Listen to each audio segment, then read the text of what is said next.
तो गाइस जैसे मैंने आपको बताया था लास्ट वीडियो में, आई मीन शॉर्ट में, कि मैं एक ऐसी सीरीज़ बनाना चाह रहा हूँ जिसमें कि हम जो करंट टेक्नोलॉजी है, ठीक है, जो भी हम लोगों ने अभी तक इन्वेंशंस किए हैं, डिस्कवरीज की हैं, ठीक है, ह्यूमैनिटी ने, उनका क्या इम्पैक्ट होगा, वो कहाँ तक स्केल करेंगे और वो आगे जाके कैसे एक फ्यूचर बनाएंगे ह्यूमन काइंड के लिए, ठीक है, जिससे कि जो वर्ल्ड डायनामिक्स है, ठीक है, पावर डायनामिक्स कह लो या फिर टेक डायनामिक्स कह लो, जो भी ह्यूमैनिटी के डिफरेंट एस्पेक्ट्स हैं, ठीक है, वो सब कुछ एंटायरली चेंज हो जाएंगे।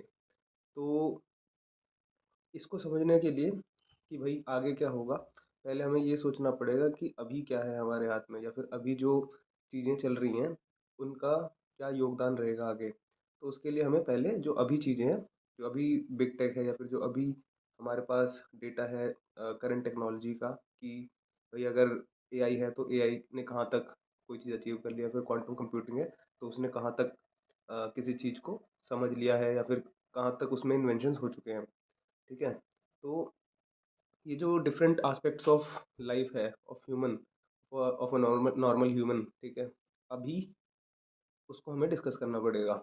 तो शुरू करते हैं। तो शुरू करते हैं इंटेलिजेंस एंड कंप्यूटेशन से।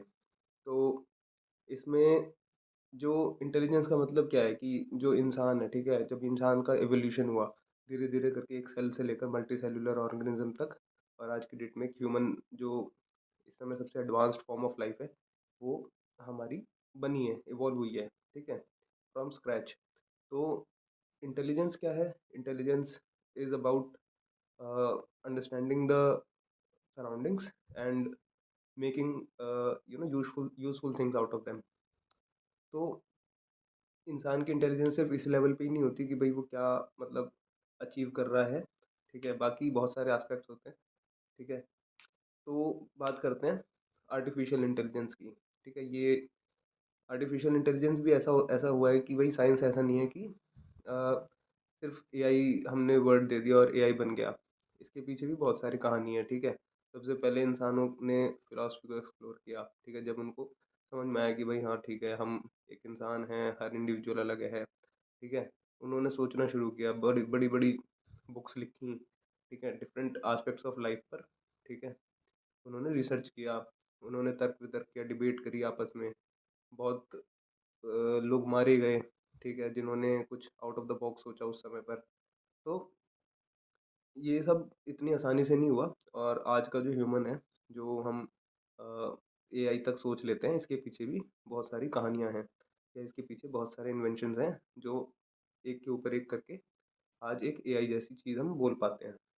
तो फिलॉसफी से इंसान ने सोचना शुरू किया, ठीक है, चीज़ों को, अपनी सराउंडिंग्स को देखना शुरू किया, मैथमेटिक्स से मेजर करना शुरू किया, ठीक है।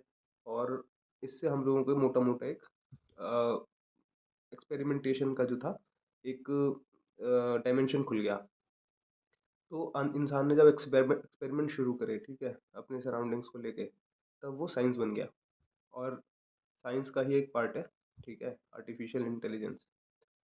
तो इंटेलिजेंस, अब एआई आज की डेट में जो चल रहा है वो स्टैटिस्टिक्स, आपका अलजेब्रा, प्रोबेबिलिटी, और एंट्रोपी, और इसमें बहुत सारे इस तरह की चीज़ें आती हैं, ठीक है। तो एक कॉन्सेप्ट आता है कि भाई आर्टिफिशियल जनरल इंटेलिजेंस का भी, जो कि इस एआई का जो आज की डेट में चल रहा है, इस आज की जो एआई है उसमें क्या है कि जो भी सालों से या फिर सदियों से, या फिर सिविलाइजेशन जब से स्टार्ट हुई, इंसान ने जो जो चीज़ें खुद करी हैं, जैसे कि इंसान ने पहले खाना पीना खुद बनाना सीखा, ठीक है, आसपास की चीज़ों को, सराउंडिंग्स को क्लीन करना सीखा, ठीक है, डेली यूज़ के जो काम हैं उनको करा। तो इनसे क्या हुआ कि इंसान पहले इन कामों को खुद करता था, ठीक। अभी क्या है कि जो एआई है करंट का, वो क्या कर रहा है, जो इंसान पहले करता था उसको ये अब ऑटोमेट कर रहा है, ठीक है। तो इसमें ह्यूमन इंटरवेंशन की नीड कम है या फिर एकदम नहीं होगी, और इससे जो है चीज़ें आसान हो जाएंगी, ठीक। अब एक मैटर ये भी आता है कि भाई अगर इंसान कुछ भी नहीं करेगा तो इंसान क्या करेगा। मशीन्स के आने पर या फिर एआई के आने पर।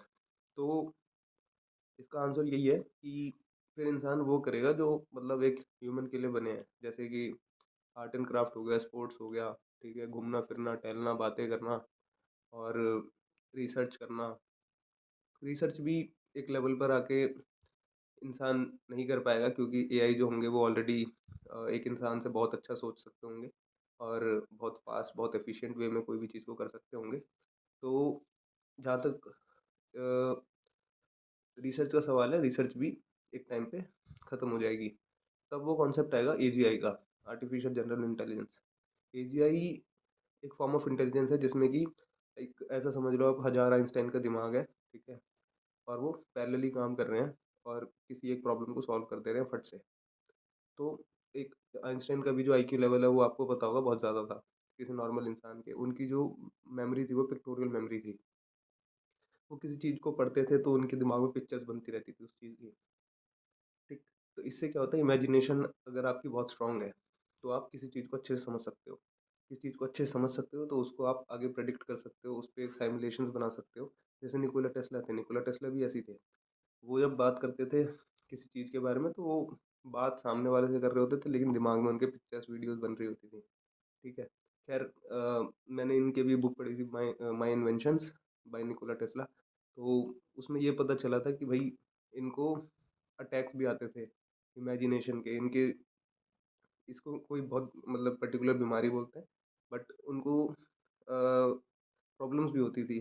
मतलब खाली बैठे बैठे भी लाइट्स एकदम से जलना, ठीक है, मतलब बंद आँखों में, खुली आँखों में। तो इससे वो रियलिटी से एकदम शिफ्ट हो जाते थे और वो समझ नहीं पाते थे डिफरेंस भी कि भाई रियलिटी क्या है और जो मेरा दिमाग जो सोच रहा है चीज़ें, उनमें फ़र्क क्या है। तो इस तरह के जो लोग होते हैं जिनका कॉन्शियसनेस या फिर जिनका जो इमेजिनेशन का जो लेवल होता है वो बहुत हाई होता है, तो उनके साथ इस तरह की दिक्कतें भी आ जाती हैं। बट ये ना रहे तो वो इमेजिन नहीं कर सकते, इमेजिन नहीं कर सकते तो ये समझ नहीं सकते, समझ नहीं सकते तो सैमुलेट नहीं कर सकते, सैमुलेट नहीं कर सकते तो फिर ये उसमें इन्फ्लुएंसेस नहीं निकाल सकते या फिर एनालाइज करके कोई रिजल्ट नहीं दे सकते जो मतलब बेनिफिशियल हो। तो आप समझो कि अगर आइंस्टाइन जैसे लोग या फिर टेस्ला जैसे लोग, अगर 1000 लोग एक साथ काम करें तो वो कैसे किसी प्रॉब्लम को फट से सॉल्व कर देंगे, और उसका जो एक्यूरेसी लेवल भी होगा, जो प्रिसाइजनेस होगी वो भी बहुत ज़्यादा होगी। तो ये है एजीआई, ठीक है। ये जो अभी आर्टिफिशियल इंटेलिजेंस है इसका नेक्स्ट लेवल है, ठीक है। बाकी एआई जस्ट ब्रेन है, ठीक है। जैसे एक इंसान होता है तो उसका एक दिमाग होता है, तो एआई जो है वो ब्रेन है। अब लेकिन सिर्फ ब्रेन से तो काम चलेगा नहीं, उसको बॉडी भी चाहिए। तो बॉडी क्या है, रोबोटिक्स इसकी बॉडी है। अब रोबोटिक्स क्या है कि अब आपके आसपास इतने सारे रोबोट्स हैं, ठीक है। आजकल बड़े रोबोट्स में इन्वेंशन हो रहे हैं। आपने यूनिटरी और बहुत इस तरह की कंपनीज के बारे में सुना होगा, तो बहुत सारी अलग अलग प्रॉब्लम्स को सॉल्व कर रहे हैं। कुछ एंटरटेनमेंट के लिए है, कुछ पर्सनल असिस्टेंट्स के लिए है कि भाई आपका कोई काम कर दे, जाके पानी ला दे आपके लिए, ठीक। तो इस तरह के बहुत अलग अलग एरियाज में कुछ ऐसी ऐसी कंपनीज के लिए रोबोट्स बन रहे हैं जो उनका काम आसान करें। जहाँ पर इंसान सामान उठा के ले जाता है एक जगह से दूसरी जगह, तो वो काम रोबोट कर दे। तो इस तरह की चीज़ें जो हैं रोबोटिक्स करती है। और रोबोटिक्स एक तरह से एक बॉडी है, ठीक है, जस्ट बॉडी है जो कि किसी भी फिजिकल काम को मतलब बिना ह्यूमन इंटरवेंशन के कर सकती है। इसके पीछे कंप्यूटर होता है ऑफ कोर्स, और वो उसको गाइड करता है कि भाई इस पार्ट को अब चलाना है, इस पार्ट को अब चलाना है, ऐसे ऐसे करके ये पूरा जो है सिस्टम होता है। तो रोबोटिक्स और एआई और ये जो जनरेटिव एआई है, ठीक है। अब जनरेटिव एआई क्या चीज़ है कि भाई आपने कोई चीज़ जनरेट करनी है, ठीक, लाइक वीडियो आपको जनरेट करनी है, आपको इमेज जनरेट करना है, ठीक है। आपने कोई टेक्स्ट लिखा, उसने आपको फ़ोटो या फिर वीडियो बना के दी, जो कि आज हम करते भी हैं, ठीक है। मैं खुद अपने एआई से थंबनेल बनवाता हूँ। और इस तरह के बहुत सारे जो है चीज़ें चलती हैं। आज की डेट में सोरा एआई है, ठीक है। बहुत सारे ऐसे एआई हैं जिसमें आप बैठे बैठे से प्रॉम्प्ट लिखो और आपके लिए पूरी मूवी बन के आ जाएगी। तो इससे क्या होगा, इससे ये है कि अभी तो चलो ठीक है, कंपटीशन बहुत महंगा है, ठीक है, तो लोग जनरली जीपीयू एक्सेस नहीं करते। लेकिन हाँ, जो कर सकते हैं, जो मतलब एलीट लोग हैं या फिर जो भी इस इंडस्ट्री में हैं, जो मूवीज़ खुद बना रहे हैं, एनिमेशन में हैं, वो इस काम को आसानी से कर सकते हैं। वो उनके पास फंडिंग होती है, नहीं तो उनके पास सोर्सेज होते हैं फंडिंग के, ठीक है।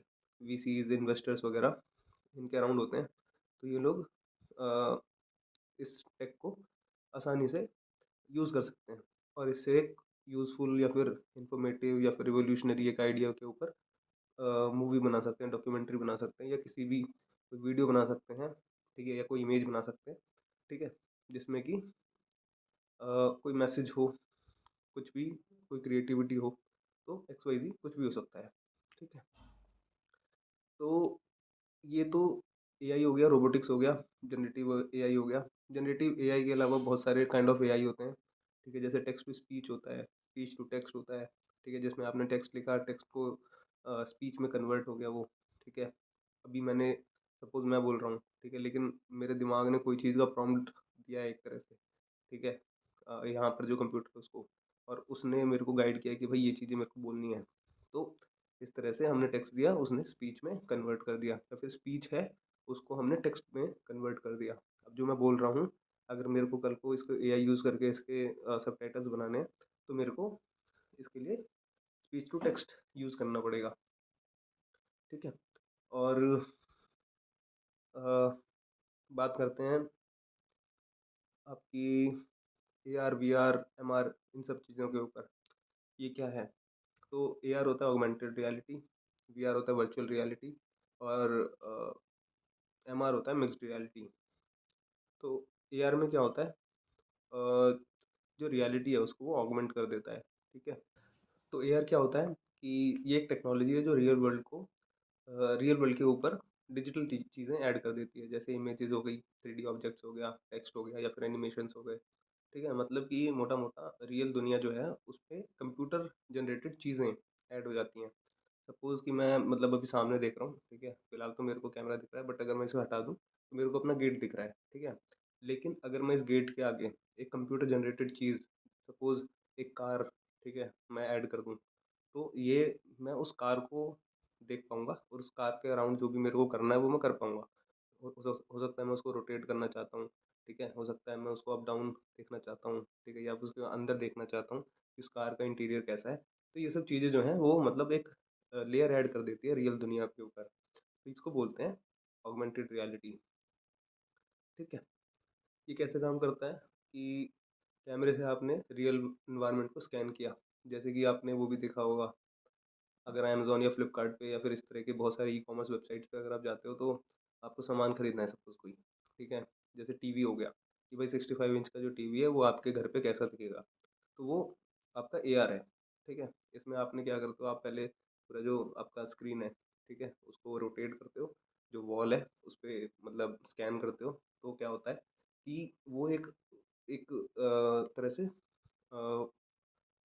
उसको स्कैन कर लेता है, और उसमें वो आपको जहाँ पर वो मतलब फिट हो सकता है, वो बता देता है कि भाई अगर इस जगह पर ये आपका टीवी लगेगा तो ये इतना ऐसा दिखेगा, या फिर चेक कर लो साइज़ वगैरह आ रहा है कि नहीं आ रहा है, या फिर किसी दूसरी वॉल पे लगाना है, या फिर इस वॉल पे अगर लगाना है तो फिर क्या साइज़ होना चाहिए, तो इससे आपको थोड़ा बहुत अंदाज़ा लग जाता है, ठीक है। इसमें सेंसर्स होते हैं, जैसे जीपीएस हो गया, जायरोस्कोप हो गया, एक्सेलरोमीटर हो गया, ठीक है, ये सब डेटा को लेते हैं। और सॉफ्टवेयर जो है वो रियल सीन के ऊपर डिजिटल ऑब्जेक्ट ओवरले करता है। आपको स्क्रीन पर दोनों एक साथ दिखते हैं, ठीक है। रियल लाइफ एग्जांपल हो गया पोकेमॉन गो, आपका एक गेम है पोकेमॉन गो, आप लोगों ने सुना ही होगा, जिसमें कि आप किसी भी सराउंडिंग में कोई ना कोई पोकेमॉन देख लेते हो, ठीक है। तो रियल रोड हो या फिर रूम के अंदर हो, इसके अंदर आपको पोकेमॉन दिखते हैं, तो वो आपको फ़ोन कैमरा के थ्रू ही दिखते हैं। एक आपका ऐप है आइकिया फेस ऐप, इसमें आप अपने घर में वर्चुअल सोफ़ा या फिर टेबल रख कर देख सकते हो परचेज़ करने से पहले, जैसे मैंने आपको बताया कि अमेज़न और फ्लिपकार्ट वगैरह पे भी ये सब ऑप्शन होता है। बाकी ए आर और वी आर में क्या डिफरेंस है? खैर वर्चुअल रियलिटी मैंने आपको अभी समझाया नहीं है, बट मैं मतलब एक अंदाज़ा बता देता हूँ। आपको जो ए आर होता है उसमें आपको रियल वर्ल्ड भी दिखता है, वी आर में नहीं दिखता है, ठीक है। और प्योर वर्चुअल वर्ल्ड जो है आपका ए आर में नहीं होता है, लेकिन वी आर में होता है। क्यों? क्योंकि वीआर एक पूरी ही वर्चुअल वर्ल्ड होती है, ठीक है? और जो एआर है वो आपका फ़ोन, टैबलेट पे भी देख सकते हो आप, लेकिन जो वीआर है वो आपको वीआर हेडसेट के थ्रू ही देखना पड़ता है। तो जो फ्यूचर यूज़ ऑफ एआर है, ठीक है? ऑगमेंटेड रियलिटी वो आपका एजुकेशन में है, जैसे 3D एनाटॉमी और साइंस मॉडल्स में, मिलिट्री सिमुलेशन में, ठीक है? सर्जरी ट्रेनिंग में, रियल टाइम नेविगेशन में, शॉपिंग एक्सपीरियंस में, इंडस्ट्रियल डिज़ाइन में और AI plus AR combo smart glasses, ठीक है? तो ये इसके कुछ रियल लाइफ यूज़ केसेस हैं। तो मोटा-मोटा आपको ये समझ में आएगा कि एआर जो है वो रियल दुनिया को रिप्लेस नहीं करता है, उसी को अपग्रेड करता है डिजिटल पावर से, ठीक है? इसके ऊपर मैंने पूरा एक डॉक्यूमेंट्री देखी थी जिसमें कि मतलब बता रखा था कि भाई अगर आपको किसी आप किसी फैक्ट्री में हो, ठीक है? ये आज की डेट में प्रेज़ेंट में होता है। कुछ ऐसे ग्लासेस की कंपनी है जो एआर ग्लासेस बनाती हैं जो कि on the top of reality आपको किसी भी चीज़ को अच्छे से डिस्कवर करने के लिए ट्रेन करती है, ठीक है? जैसे कि कोई कार है, कोई कार फैक्ट्री है, उसमें वो बंदा आपका जो कार है उसको पूरा 3D मॉडल बना के घुमा फिरा के देख सकता है, इसमें कैसे क्या कहाँ क्या लगना है, ठीक है? उसको देख के वो रियल जो चीज़ है, सामने कोई कार है तो उसको वो देख देख के वो बना सकता है, उसको रिपेयर कर सकता है, ठीक है?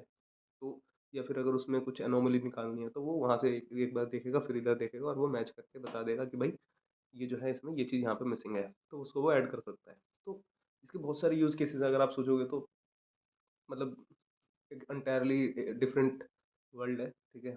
जो अ, आगे जाके आपके एक्सपीरियंस को रियलिटी के एकदम शेप करेगी डिफरेंटली। बात करते हैं वर्चुअल रियलिटी वीआर की, जिसमें क्या होता है कि वर्चुअल रियलिटी आपको पूरी तरह से एक आर्टिफिशियल लाइक कंप्यूटर जनरेटेड जो है दुनिया के अंदर ले जाती है, जहाँ आप 360 डिग्री एनवायरनमेंट देख सकते हो, सुन सकते हो और इंटरेक्ट कर सकते हो, जिससे आप अ, आपको ऐसा लगेगा कि आप सच में वहाँ पर मौजूद हो, ठीक है? तो इसमें रियल वर्ल्ड जो है वो एंटायरली बंद हो जाता है और वर्चुअल वर्ल्ड स्टार्ट हो जाता है। तो आपने इस तरह के मॉल्स में बहुत सारे आपने देखे होंगे 9D, ठीक है? 9 डायमेंशनल या फिर 3D, ठीक है?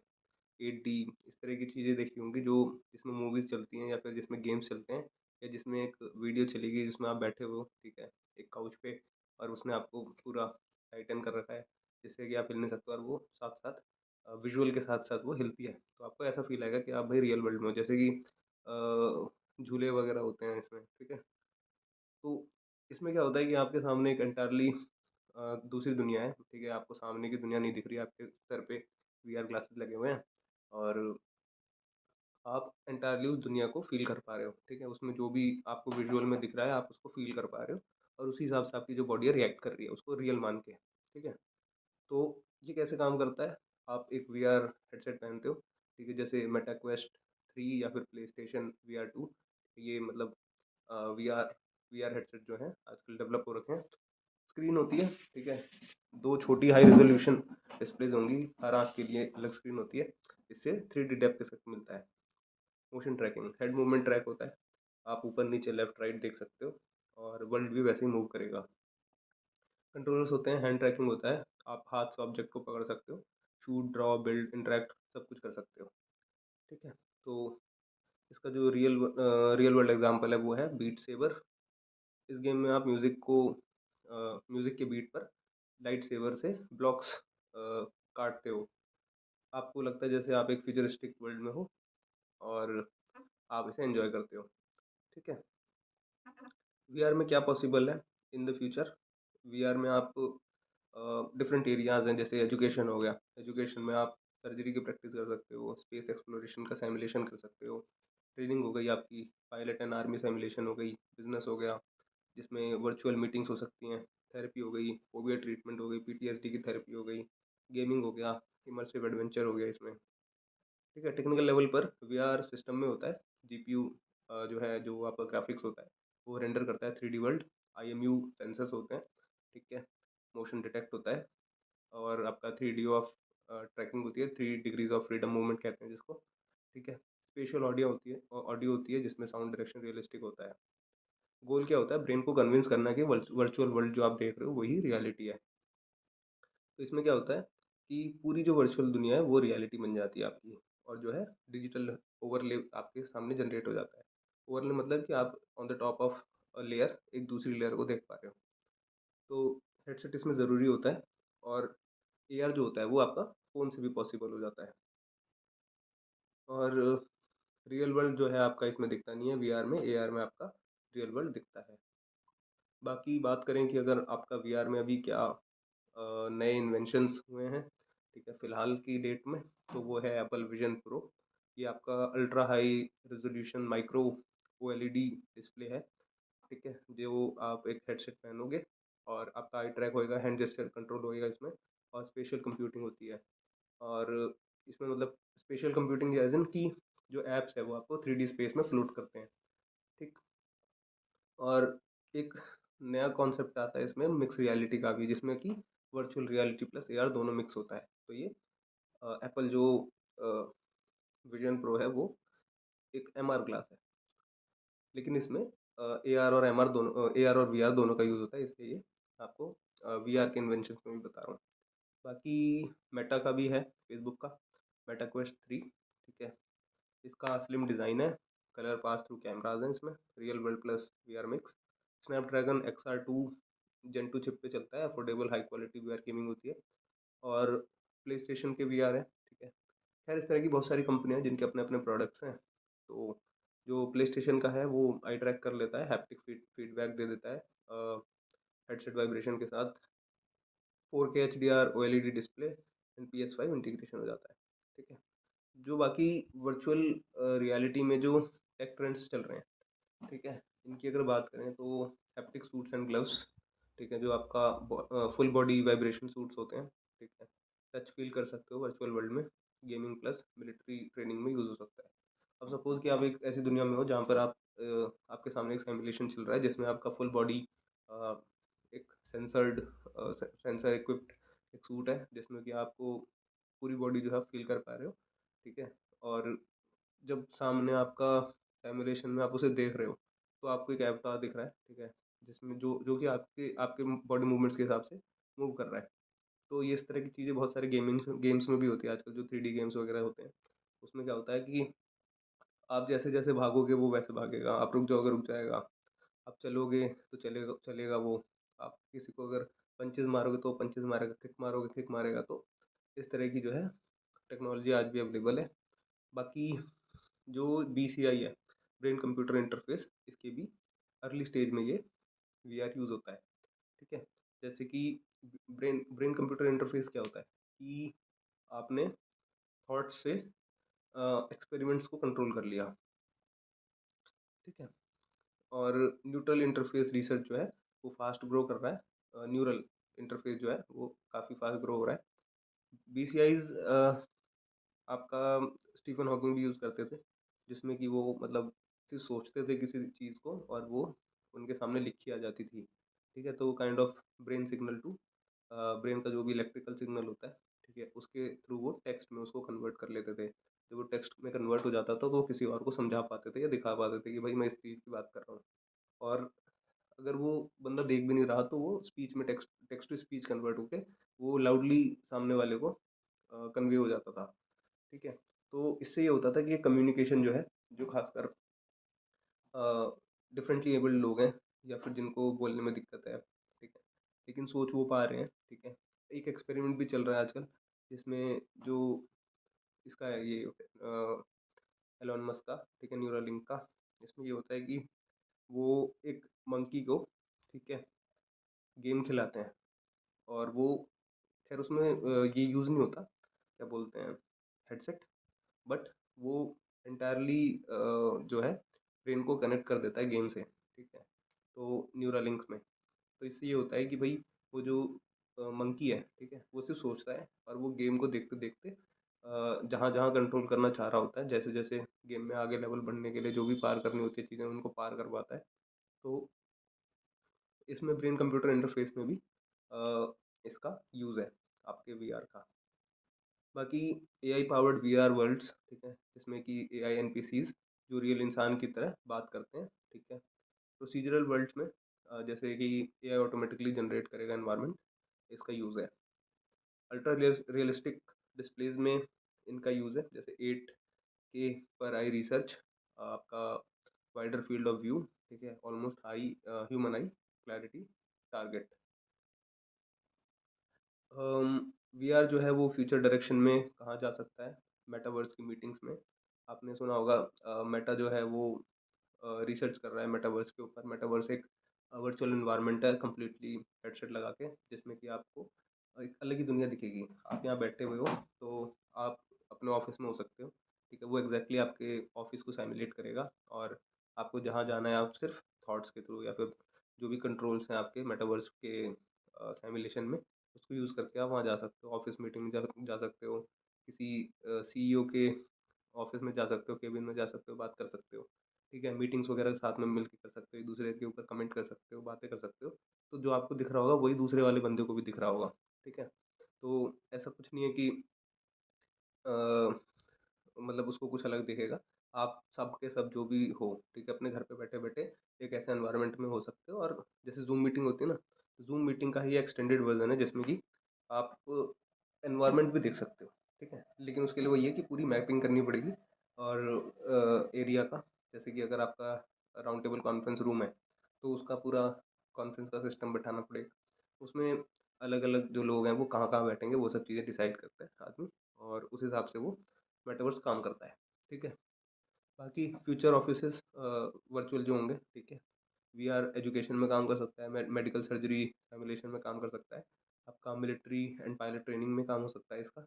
अब मिलिट्री में कैसे कि भाई अगर जैसे आज की डेट में सिमुलेशंस होते हैं, ठीक है, कोई एस्ट्रोनॉट जो होता है वो स्पेस में जाने से पहले या फिर मून पे जाने से पहले, खैर मून पे तो लोग अब कम जाते हैं, ठीक है, लेकिन अगर उन्हें जाना है तो वो पहले सिमुलेशन में ट्रेनिंग करते हैं।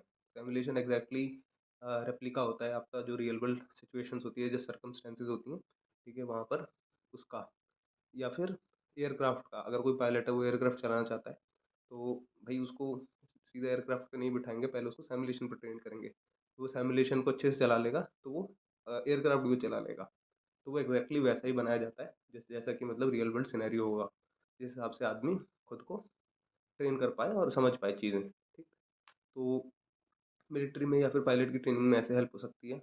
और therapy and mental health treatment, अभी आप जिस भी चीज़ों में सोचोगे ना इसको, वो उस चीज़ों में ये आपका यूज़ आ सकता है। आपको बस एक एनवायरनमेंट बनाना है, ठीक है, जिसमें आपकी उस चीज़ को एग्जैक्टली देख पाओ और आपको लगे कि हूबहू ये रियल वर्ल्ड है, और उसमें आप काम कर सकते हो, ठीक। बीट आप यहाँ बैठे बैठे सारे गियर्स पहन के फुटबॉल ग्राउंड पे जा सकते हो, जहाँ पर आप फुटबॉल खेल सकते हो अपने दोस्तों के साथ, क्रिकेट खेल सकते हो, ठीक है। आप इवन मार्स का एक सिमुलेशन बना के मार्स पे जा सकते हो। तो इस तरह का कुछ भी आप हो सकता है, ठीक है। बस उसके लिए वही चाहिए, आपको अच्छा टेक डेवलपर होना चाहिए, या फिर आप जो है ए आर वी आर और ये जो एम आर की जो भी इसकी टेक है उसको अच्छे से समझ में आना चाहिए आपको, और इसको आप बना सकते हो। तो वी आर का क्या गोल है, वी आर का गोल है कि तुम्हें एक कम्प्लीटली वर्चुअल दुनिया में ले जाना, जहाँ पर तुम रियल वर्ल्ड को भूल ही जाओ, ठीक। Now let's talk about M R, that is mixed reality, with a very simple and clear explanation. तो मिक्स्ड रियलिटी एक एडवांस टेक्नोलॉजी है जो रियल वर्ल्ड और वर्चुअल वर्ल्ड को मिक्स कर देती है, ठीक है। इसमें आपको दोनों चीज़ें रियल टाइम में इंटरेक्ट कर सकते हैं आप। तो एआर में सिर्फ डिजिटल चीज़ ऊपर चिपकती है, ठीक है, और वीआर में सिर्फ वर्चुअल दुनिया जो है वो होती है। तो एमआर में क्या होता है, दोनों चीज़ें मिक्स होती हैं, दोनों दुनिया एक साथ इंटरेक्ट कर सकती हैं। अभी इसको सिंपल एग्जांपल से समझते हैं, जैसे कि सोचो तुम एक वर्चुअल रूम में हो, जहाँ पर एक वर्चुअल रोबोट खड़ा है, ठीक है। तुम उसके पास जा सकते हो, वो तुम्हारी टेबल के पीछे हाइड हो सकता है, तुम उसको हाथ से टच कर सकते हो, ठीक है, और उसको मूव कर सकते हो। ये सिर्फ ओवरले नहीं है जैसे एआर, ये रियल स्पेस को समझकर बिहेव करता है, ये एमआर है, ठीक है। इसमें जो डिवाइसेस जो बन रखे हैं आज की डेट में वो है माइक्रोसॉफ्ट का होलोलेंस 2, ठीक है। ये इंडस्ट्रियल ट्रेनिंग, आपका जेस्चर कंट्रोल, 3D होलोग्राम्स जो है रियल रूम में, ये सब चीज़ें ये इनेबल कर देता है आपके लिए। और एप्पल का विजन प्रो में इसका यूज़ है, जैसे ये रियल वर्ल्ड दिखाता है पास थ्रू कैमराज से, और वर्चुअल स्क्रीन जो है वो हवा में फ्लोट करती हैं, आई प्लस हैंड ट्रैकिंग भी इसमें हो जाती है। एमआर कैसे काम करता है, एमआर सिस्टम में होता है, डेप्थ सेंसर्स होते हैं इसमें, रूम का 3D मैप बनाएगा, ठीक। स्लैम टेक्नोलॉजी होती है इसमें, जैसे कि साइमल्टेनियस लोकलाइजेशन एंड मैपिंग, और एआई ऑब्जेक्ट रिकॉग्निशन होता है, रियल टाइम स्पेशल कंप्यूटिंग होती है, हैंड एंड आई ट्रैकिंग होता है। एमआर को समझने का बेस्ट फॉर्मूला क्या है कि आप रियल वर्ल्ड को अंडरस्टैंड करो और वर्चुअल ऑब्जेक्ट जो है फिजिक्स के, ठीक है, इसमें ऐड हो जाते हैं, plus live interaction, that is all together the combination all together is called M R. ठीक है। अब इसमें ए आर और वी आर से इसका क्या डिफरेंस है? जो ए आर है वो आपको रियल वर्ल्ड दिखाता है, वर्चुअल रियलिटी एकदम नहीं दिखाता, और एम आर में होता है। फुल वर्चुअल वर्ल्ड आपका ए आर में कभी नहीं होता, ठीक है, एम आर में कभी नहीं होता, लेकिन वर्चुअल रियलिटी में फुली वर्चुअल वर्ल्ड होता है। जो अ, आपका रियल एंड वर्चुअल इंटरेक्शन होता है, ठीक है, वो ए आर में नहीं होता, क्योंकि उसमें सिर्फ रियल के ऊपर जो है चिपकती है वर्चुअल रियलिटी। और वी आर में क्या होता है, पूरा का पूरा वर्चुअली होता है, लेकिन एम आर में इंटरेक्ट भी कर सकते हो आप, ठीक है, चीज़ों के साथ, जो भी आपने रियल या फिर जो वर्चुअल चीज़ें हैं उनके साथ कर सकते हो। अब सपोज मान लो ये एक बेड पड़ा है मेरा सामने, या फिर कोई टेबल पड़ी है, ठीक है। अभी मैं उसको पूरा चाहूँ तो ड्रैग कर सकता हूँ, ठीक है, चाहूँ तो उसको हटा सकता हूँ सामने से। तो ये सब चीज़ें जो हैं ये सब आपको एम आर एनेबल कर सकता है, ठीक है, ना ए आर ना वी आर। फ्यूचर क्या है एम आर का? आपका वर्चुअल ऑफिस जो है स्पेस रियल रूम के साथ वो सेटअप कर देगा, ठीक है, 3D ए आई असिस्टेंट्स हो जाएंगे। 3D A I assistants as in की जैसे एआई असिस्टेंट होता है आज की डेट में, ठीक है, जो हम जिससे इंटरेक्ट करते हैं, ठीक, वही आपका अगर एकदम रियल वर्ल्ड में आपके सामने एक 3D सिमुलेशन के थ्रू आ जाए, ठीक, जो कि घूम सकता हो, चल सकता हो, ठीक है, बात कर सकता हो, आप उसे एक इंसान की तरह देख सकते हो, तो ये आपका एमआर के थ्रू पॉसिबल है। बाकी रियल टाइम सर्जिकल होलोग्राम्स, ठीक, और military battlefield simulation smart glasses जो है वो आपके डेली यूज़ के लिए इसमें यूज़ हो सकते हैं। एक लाइन में अगर समझेंगे तो रियल दुनिया और जो वर्चुअल दुनिया है इन दोनों का इंटेलिजेंट फ्यूजन, ठीक है, इसको आप एमआर बोल सकते हैं। बात करते हैं कि अभी फ़िलहाल जो टेक्नोलॉजी है, ठीक है, तो इसमें न्यूरोमॉर्फिक जो चिप्स हैं वो आपकी आ जाती हैं, ठीक है, जो कि ब्रेन जैसा जो है कंप्यूटर हार्डवेयर सिमुलेट करती हैं, ठीक है। तो इसमें क्या होता है कि ये ऐसे कंप्यूटर प्रोसेसर्स होते हैं जो ह्यूमन ब्रेन की तरह काम करने की कोशिश करते हैं, ठीक है, न्यूरॉन्स और जो सिनेप्सेस होते हैं उनकी स्ट्रक्चर को एकदम एग्जैक्टली कॉपी करके। तो जैसे ट्रेडिशनल चिप होती थी वो कैलकुलेटर जैसा काम करता था, न्यूमॉर्फिक जो चिप है, सॉरी, न्यूरोमॉर्फिक जो चिप है वो आपका ब्रेन जैसा वर्क करती है।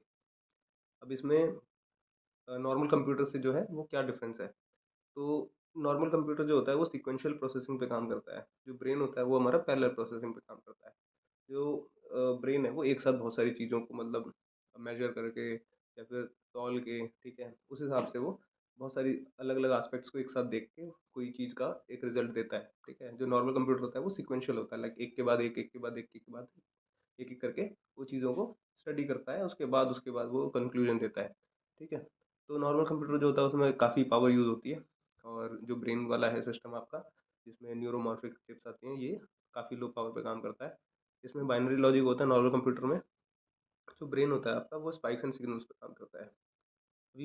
अभी आपका जो ब्रेन है इसमें 86 बिलियन न्यूरॉन्स होते हैं जो इलेक्ट्रिकल स्पाइक्स के थ्रू बात करते हैं, ठीक है। तो न्यूरोमॉर्फिक जो चिप्स होती है वो भी स्पाइकिंग न्यूरल नेटवर्क्स एसएनएन्स यूज़ करते हैं। बाकी काम कैसे करता है ये आर्टिफिशियल न्यूरॉन्स हार्डवेयर में बिल्ड किए जाते हैं। सिग्नल्स जो है वो स्पाइक्स की फॉर्म में ट्रैवल करते हैं। जो लर्निंग होती है वो आपकी सिनेप्स स्ट्रेंथ चेंज करके हो जाती है इसमें। इवेंट बेस्ड जो प्रोसेसिंग है, सिर्फ जब इनपुट आए तब प्रोसेस, तो ये इसमें ऐसे ये काम करता है। ये काफ़ी फास्ट होता है, एनर्जी एफिशिएंट होता है और रियल टाइम एआई के लिए परफेक्ट होता है। रियल लाइफ एग्जांपल्स, ठीक है, आपका इंटेल का लोही चिप, ठीक है, ये स्पाइकिंग न्यूरल नेटवर्क बेस्ड होता है, रिसर्च एआई एप्लीकेशंस में यूज़ होता है, और एक्सट्रीमली लो पावर कंजम्पशन से ये चल जाता है। आईबीएम का ट्रू नॉर्थ है जो 1 मिलियन आर्टिफिशियल न्यूरॉन्स पे काम करता है, ultra low energy AI experiments कर देता है आपके लिए। ये कहाँ यूज़ हो सकता है? ये ऑटोनोमस रोबोट्स में यूज़ हो सकता है, सेल्फ ड्राइविंग कार्स में यूज़ हो सकता है, और ब्रेन कंप्यूटर इंटरफेसेस में यूज़ होता है। Space missions low power systems में यूज़ हो सकता है, और A R V R devices में। रियल टाइम प्रोसेसिंग के लिए। फ्यूचर विजन क्या है? आपका न्यूरोमॉर्फिक चिप्स का, ये साइंटिस्ट का गोल है फिलहाल। एजीआई में इसका यूज़ आना, ब्रेन लेवल एफिशिएंट एआई बनाना इससे, सेल्फ लर्निंग हार्डवेयर और edge AI devices without cloud. तो अगर ये फुली मैच्योर हो गया इन केस, तो आपका जो एआई कंप्यूटर जो है वो ब्रेन की तरह अडेप्टिव और एनर्जी एफिशिएंट हो जाएंगे। ठीक है। और अगर आप इसको बहुत समराइज करके समझना चाहते हैं तो ये ब्रेन इंस्पायर्ड एआई हार्डवेयर है जो फ्यूचर के सुपर एफिशिएंट इंटेलिजेंट मशीन्स बना सकता है। बात करते हैं करंट टेक्नोलॉजी में, जो कि ऑलरेडी एक ब्लूप्रिंट है आगे जाके आपका फ्यूचर को रीशेप करने का। तो उसमें आपके जो एज एआई सिस्टम्स है वो आ जाते हैं। और एज एआई का क्या मतलब है कि एआई प्रोसेसिंग जो है वो क्लाउड या डेटा सेंटर में नहीं होगा, बल्कि जो आपका डिवाइस है उसके अंदर लोकली हो जाएगा। ठीक है। तो इससे क्या होगा, आप ये समझो कि जैसे क्लाउड एआई है, ठीक है, वो डेटा इंटरनेट पे भेजेगा। ठीक है, सर्वर उसको प्रोसेस करेगा। एज एआई क्या करेगा, आपका डेटा डिवाइस में ही प्रोसेस हो जाएगा। ठीक। तो इसका इजी एग्जांपल है, सोचो तुम्हारा जो फेस है वो जो तुम्हारा फ़ोन है वो फेस अनलॉक करता है। ठीक है। अगर फ़ोटो क्लाउड पे जाता है और वहाँ प्रोसेस होता है तो उसमें स्लो प्लस प्राइवेसी रिस्क है, क्योंकि आपका डेटा उसमें जा रहा है। लेकिन जब फ़ोन के अंदर ही एआई चिप प्रोसेस करे तो काफ़ी फास्ट और सिक्योर हो जाएगा। तो ये होता है एज एआई। ठीक है। ये भी एक फ्यूचर टेक है। और ये काम कैसे करता है?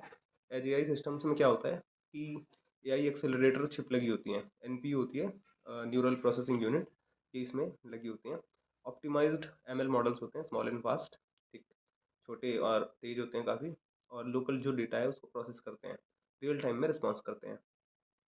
अब रियल डिवाइसेस जो एज एआई पे बन रखे हैं वो आज की डेट में एप्पल का न्यूरल इंजन है जो आईफोन पे काम करता है। ये आपका फेस आईडी, आपका फोटो एनहेंसमेंट, वॉइस रिकॉग्निशन और ऑन डिवाइस एआई जो फैसिलिटीज़ है ये सब अवेलेबल करा देता है। बाकी एनवीडिया का जेटसन एज मॉड्यूल है जो रोबोट्स और स्मार्ट कैमराज, ऑटोनोमस ड्रोन्स और इंडस्ट्रियल एआई में यूज़ होता है। बाकी एज एआई का यूज़ कहाँ होता है, फील्ड क्या है? जैसे सेल्फ ड्राइविंग कार्स हो गई, स्मार्ट फैक्ट्रीज हो गई, आपकी हेल्थ केयर हो गया, सीसीटीवी कैमराज हो गया, एआर या वीआर में। सेल्फ ड्राइविंग कार में इसका रियल टाइम ऑब्जेक्ट डिटेक्शन के लिए यूज़ हो सकता है। और स्मार्ट फैक्ट्रीज में मशीन मॉनिटरिंग के लिए। हेल्थ केयर में आपका पोर्टेबल एआई डायग्नोसिस के लिए। और सीसीटीवी कैमराज में इंस्टेंट थ्रेट डिटेक्शन, या आप एक तरह से एनोमली डिटेक्शन कह लो उसके लिए। एआर वीआर में रियल टाइम सीन अंडरस्टैंडिंग के लिए। अब डिफरेंस क्या है as AI versus cloud AI में? तो स्पीड जो है वो एज एआई की काफ़ी फास्ट होती है, क्लाउड एआई में आपका डिपेंड करता है क्या इंटरनेट की स्पीड है। बाकी प्राइवेसी जो है वो एज एआई की ज़्यादा अच्छी होती है, क्योंकि इसमें डेटा जो है इधर उधर किसी सर्वर पे नहीं जा रहा होता। ठीक है, ना वहाँ से रिस्पॉन्स लेता है। तो कहीं डेटा आपका जो है नहीं जाता, वो डेटा आपके पास ही रहता है, आपके डिवाइस में स्टोर रहता है। जो क्लाउड एआई है उसमें वो प्राइवेसी लो रहती है। इंटरनेट नीडेड नहीं होता, क्लाउड एआई में इंटरनेट चाहिए आपको। भाई जैसे अगर आप समझो कि डिवाइस में ही हो जा रहा है। ठीक है। जैसे कि आपने कोई फाइल को सेव करना चाहा, ठीक है, फाइल एक्सप्लोरर में, या फिर आपका जो गूगल फाइल्स होती है उसमें, अगर उसमें आपने नया फाइल सेव किया, रीनेम किया, तो उसमें आपको कुछ लग थोड़ी रहा है, इंटरनेट थोड़ी चाहिए, क्योंकि वो इनबिल्ट है, वो उस प्रोसेसर के ही ऑपरेशन से हो जा रहा है जो आपके फ़ोन में मिलता है आपको। तो उसमें आपको क्लाउड की ज़रूरत ही नहीं है, आपको वो फाइल कहीं और जाके तो बनानी नहीं है। ठीक। तो इसमें इंटरनेट का जो नीड होता है वो नहीं होता, तुरंत तुरंत काम हो जाता है आपके डिवाइस पे रह के ही। जो क्लाउड एआई है उसमें वो इंटरनेट मांगता है। ठीक। और जो पावर होती है वो लिमिटेड होती है। क्यों? एज एआई में क्या होता है कि भाई आपका जो प्रोसेसर है, ठीक है, वो ज़्यादा पावर का तो होता नहीं है। ठीक है, वो बेसिक ऑपरेशंस कर पाता है। तो कुछ भी रहेगा तो क्लाउड से कम रहेगा, क्योंकि क्लाउड्स में आपका जो है टीपीयूज जीपीयूज और ये सब चीज़ें मिलती हैं, और वो आपको कभी भी एज एआई में नहीं मिल सकती, क्योंकि फ़ोन्स की भी लिमिटेशंस होती हैं। बाकी आगे जाके क्या पता ये लिमिटेशंस काफ़ी हद तक एलिमिनेट हो जाएं, बट रहेगी। ठीक है। क्लाउड में आप जो कर सकते हो, T4 T5 प्रोसेसर्स आप यूज़ कर सकते हो, या फिर आपका A100 हो गया। ये सब फास्टेस्ट होते हैं, मतलब पूरी दुनिया में अभी तक के जो फास्टेस्ट प्रोसेसर्स हैं वो ये सब हैं। तो ये कभी भी आपका एक डिवाइस में नहीं मिल सकता आपको, क्योंकि इसमें बहुत सारी कंप्यूट चाहिए होती है, और उस कंप्यूट के लिए बहुत सारी एनर्जी चाहिए होती है। तो ये चीज़ अभी फ़िलहाल तो पॉसिबल नहीं है, बट मे बी आगे जाके हो जाए। जो क्लाउड एआई है उसमें ह्यूज सर्वर्स लगे होते हैं जो इसको आसानी से प्रोसेस कर पाते हैं। ठीक है, उसमें काफ़ी एनर्जी भी लगती है। तो कहने का मतलब है पावर जो है ह्यूज लगेगी आपकी क्लाउड एआई में, और जो एज एआई में उसमें पावर लिमिटेड ही रहेगी, जो कि डिवाइस की होगी वो। फ्यूचर क्या है एज एआई का? Smart glasses with real time translation, AI drones without internet, military autonomous systems, और AI assistants running fully office online, sorry, AI assistants running fully offline. अब सपोज आपने सुना होगा कि वही एलएलएम आया कोई, जो कि आपका लोकली चल पाता है। ठीक है, जैसे आई थिंक मेटा का आया था, मुझे याद नहीं आ रहा, लामा। तो लामा आया था, लामा आया था तो बड़ा उसकी हाइप बन गई थी, भाई लोकली रन हो सकता है, लोकली रन हो सकता है, ओपन सोर्स है, सबको यूज़ करो और अपने इसके टॉप पर अपने एआई बनाओ। ठीक है, या एजेंट्स बनाओ, या फिर जो भी जिस भी तरह से यूज़ कर सकते हो बनाओ, उसको लोकली चलाओ। तो भाई उसके लिए आपको कंप्यूट चाहिए। कंप्यूट जो है वो आपका अच्छे जीपीयू अगर लगे हो तो ही हो सकता है। ठीक, तो ये सब इनमें लिमिटेशंस आ जाती हैं। इसमें आपको अच्छी खासी रैम चाहिए होगी। ठीक है, अच्छा खासा स्टोरेज चाहिए होगा, और आपका प्रोसेसर बहुत अच्छा होना चाहिए। जीपीयूज़ पैरेलली रन करने चाहिए अच्छे खासे, 3-3 4-4 लाख रुपए के जीपीयूज़ आते हैं। ठीक है, जो आप लैपटॉप में लगाते हो या अपने सिस्टम पे लगाते हो, तो ये सब बड़ा एक्सपेंसिव है।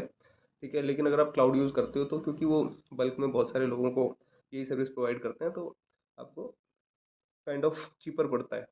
ठीक है, लेकिन एट द सेम टाइम आप उसमें आप डेटा जो है आप अपना कॉम्प्रोमाइज़ भी करवा रहे हो। बाकी एक लाइन में अगर इसको समझें एज एआई को, तो ये है एक क्लाउड है। ठीक है, जो बिना डिवाइस पर ही इंटेलिजेंट डिसीजन ले सकता है। ठीक है, ये मतलब आपका इंटेलिजेंट डिसीजंस ले सकता है। ठीक है, बिना क्लाउड पे होके। ठीक है, ये विद इन द सिस्टम अपना परफॉर्मेंस दे सकता है। अगर हम बात करें कि भाई अगर इंटेलिजेंट सिस्टम्स हम डेवलप कर रहे हैं, या फिर ऐसे हम डिवाइसेस बना रहे हैं जो खुद इंटेलिजेंट डिसीजन ले सकते हैं, तो इसका फ्यूचर में क्या इम्पैक्ट हो सकता है? तो इम्पैक्ट यही है कि भाई कल को ऐसा होगा कि जो मशीन्स हैं वो खुद को बनाएंगी। ठीक है, या फिर खुद को इम्प्रूव करेंगी। ठीक है, खुद से समझ के कि भाई मेरे अंदर क्या गलती, जैसे एक इंसान करता है कि भाई उसको लगा कि यहाँ पर आज इस बारे में बात करी मैंने और मेरे को ये चीज़ें मेरे अंदर कम है, या फिर इस चीज़ की नॉलेज जो मेरे को कम है, या फिर यहाँ जो मैंने गलती करी, तो वो अपनी गलती से सीखता है। ठीक, तो ऐसी एआई जो है वो खुद को बेटर बना सकती है। ठीक है, बिना ह्यूमन के हर स्टेप गाइड के। नॉर्मल एआई क्या करेगा? ह्यूमन डेटा देता है, एआई ट्रेन होता है, काम कर देती है। और सेल्फ इम्प्रूविंग एआई क्या करेगा? वो आपका काम करेगा। ठीक है, अपनी गलती को डिटेक्ट करेगा और खुद ही ऑप्टिमाइज करेगा। ठीक है, जिससे कि बेटर वर्जन जल्दी बन पाएगा। अब रीइंफोर्समेंट लर्निंग में, ठीक है, इसका काफ़ी ट्रायल एंड एरर से जो है सीख सकता है वो। ठीक, ऑटो फीडबैक लूप्स आपके बनते हैं। ठीक है, जिससे कि मॉडल को सेल्फ एवेल्युएशन कर लेगा और कंटिन्यूअस ऑनलाइन लर्निंग करेगा। रिस्क क्या है इसका? अगर एआई आपका कंटिन्यूअसली लर्न करता है, ठीक है, बेटर होता रहता है, ठीक है, बाय मेकिंग मिस्टेक्स, तो एक टाइम ऐसा आएगा कि जब इंसान का कंट्रोल उस पर रहेगा ही नहीं। वो खुद को इतना इम्प्रूव कर लेगा कि इंसान बहुत इन्फीरियर हो जाएगा। ठीक है, खैर ये आगे की बात है। बाकी रिकर्सिव एआई, अब ये एक एआई है जो खुद नई एआई बना सकता है। ठीक है, एआई डिजाइनिंग बेटर एआई, एक इंजीनियर जैसे एआई बनाता है, वैसे ही फिर एआई खुद नेक्स्ट वर्जन डिज़ाइन कर सकता है, और वो वर्जन काफ़ी पावरफुल होगा। ठीक, इसको कहते हैं रिकर्सिव सेल्फ इम्प्रूवमेंट। अब ये जो है, लाइट चली गई है by the way, so doesn't matter. तो न्यूरल आर्किटेक्चर सर्च में इसका एनएएस में यूज़ हो सकता है, ऑटो एमएल सिस्टम्स यूज़ होता है, जेनेटिक एल्गोरिदम्स जो एआई मॉडल्स इवॉल्व होते हैं उनमें इसका यूज़ है। ये कॉन्सेप्ट फ्यूचर में आपका इंटेलिजेंस एक्सप्लोजन जो है क्रिएट कर देगा। ठीक है, बाकी क्वांटम मशीन लर्निंग, अब ये बहुत सिंपल है। एआई प्लस क्वांटम जो है वो मिलके कंप्यूटर का कॉम्बिनेशन जो है वो बना सकता है। नॉर्मल कंप्यूटर ज़ीरो या वन पे काम करता है, क्वांटम कंप्यूटर ज़ीरो और वन दोनों पे एक साथ काम कर सकता है। इसको हम सुपर पोजिशन भी बोलते हैं। ये काफ़ी कॉम्प्लेक्स जो प्रॉब्लम्स है वो सॉल्व कर सकता है। अब इसकी जो डेप्थ है वो क्यूबिट्स में है, एंटेंगलमेंट में है, और क्वांटम ऑप्टिमाइजेशन एल्गोरिदम्स में है, एक्सपोनेंशियल स्पीड अप पोटेंशियल है। अभी अर्ली स्टेज में है, लेकिन अगर ये मैच्योर हो गया, drug discovery, climate modelling, cryptography सब चेंज हो सकता है। बाकी BCI, जिसमें कि डायरेक्ट ब्रेन और कंप्यूटर का कनेक्शन होता है। अ, सोचो कि सोचो और लाइक मशीन मूव करे, ठीक है। जैसे मैंने आपको बताया था अभी BCI में, इसमें आपको मैंने न्यूरलिंक का एग्जांपल भी दिया था, जिसमें कि इलेक्ट्रोड्स जो हैं, ठीक है, वो ब्रेन सिग्नल्स को रीड करते हैं, ठीक है, और सिग्नल्स जो है डिजिटल कमांड में कन्वर्ट हो जाते हैं। और पैरालिसिस जो पेशेंट्स को होता है, उनके लिए मूवमेंट रिस्टोर हो सकता है इससे फ्यूचर में। मेमोरी एनहांसमेंट, डायरेक्ट कम्युनिकेशन, और मतलब डायरेक्ट कम्युनिकेशन मतलब कि सिर्फ आपने ब्रेन टू ब्रेन ही बात कर ली, ठीक है, विदाउट सेइंग अ वर्ड। तो ये चीज़ें जो हैं आगे जाके पॉसिबल है। अभी जो इमर्जिंग बिग पिक्चर आती है, ठीक है, ये सब टेक्नोलॉजीज मिलकर बना सकती हैं आपका self evolving AI, super intelligent systems, human AI integration, जिसमें इंसान और जो एआई हो उसका फ्यूजन हो, ठीक है, डिजिटल प्लस बायोलॉजिकल फ्यूजन। अभी मतलब मैं आपको इसको आसान वर्ड्स में समझाऊँ तो आप समझो कि जैसे अगर आज की डेट में क्या होता है कि हम किसी बुक को पढ़ते हैं, ठीक है, उसको समझते हैं, उससे हम अलग अलग चीज़ों को एनालाइज करते हैं और उसको हम रिलेट करके, इमेजिन करके चीज़ों को समझते हैं, और फिर हम उसको कल को कहीं पर प्रेजेंट कर पाते हैं अपने आइडियाज़ को, या फिर जो भी हमने समझा, या कल को हम उसका टेस्ट लिखते हैं। लेकिन इन फ्यूचर क्या ऐसा होगा? तो इसका आंसर है नहीं। क्यों? क्योंकि अब जैसे BCIs वगैरह में जो भी रिवॉल्यूशन हो रहा है, इससे क्या होगा कि भाई आपका जो दिमाग है, ठीक है, जैसे चैट जीपीटी एक digital version of the brain है, जिसको हमने खुद बनाया है। और कल को ऐसा होगा कि ये पूरा चैट जीपीटी का जो मॉडल है, ठीक है, उसको जैसे आज की डेट में ट्रेन हो रहा है वो, ठीक है, बाहर ही बाहर ट्रेन हो रहा है, उसमें बहुत एनर्जी लग रही है। मैंने एक बार पढ़ा था, पता नहीं चैट जीपीटी 3 पॉइंट समथिंग या 4 पॉइंट समथिंग वर्जन जो है, उसको ट्रेन करने में करीब US के 50,000 घरों का एक महीने का जो भी कलेक्टिवली बिजली बिल आता है, ठीक है, इन डॉलर्स, वो उसको सिर्फ अपग्रेड करने में लग गया। ठीक है, तो आप समझ लो कि कितना अमाउंट ऑफ एनर्जी इसमें लगती है। तो वो एक तरफ हो जाएगा, और वो जो सेम डेटा है वो इंसान का जो दिमाग है उसके साथ में इंटीग्रेट हो जाएगा, और इंसान काइंड ऑफ ऐसा रहेगा कि या तो डिवाइस अलग से लगा लो, या दिमाग के अंदर ही इंटीग्रेट कर दो।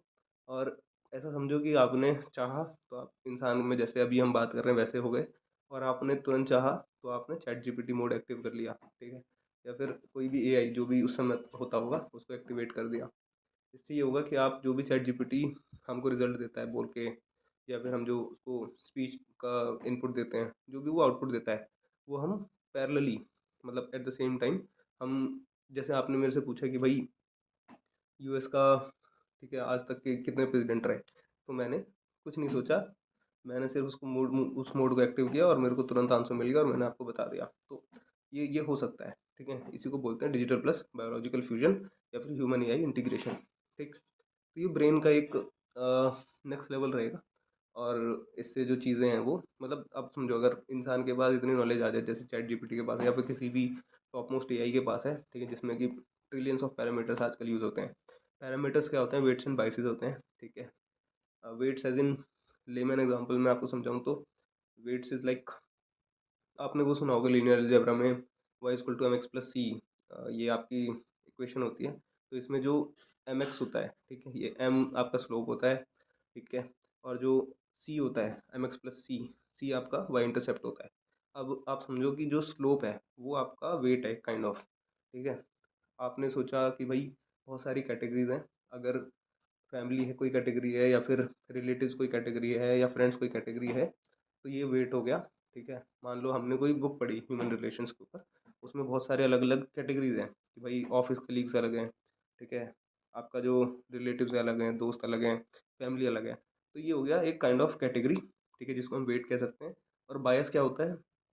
जो सी होता है वो ये होता है कि आपने एग्जैक्टली किस कैटेगरी में किस बंदे की बात करी।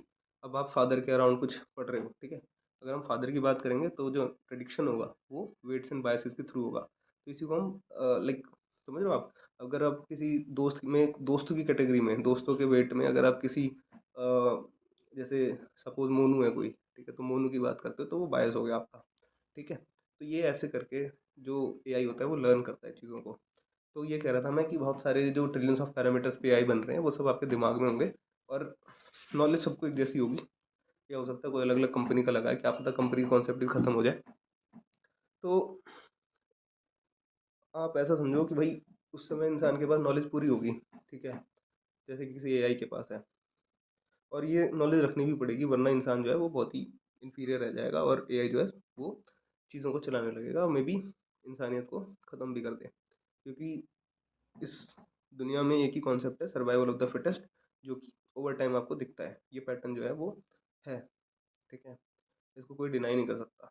इंसान का एवोल्यूशन ही इस तरह से हुआ है सर्वाइवल को लेके। तो ये जो इतनी नॉलेज आ जाएगी फिर क्या करेगा आदमी?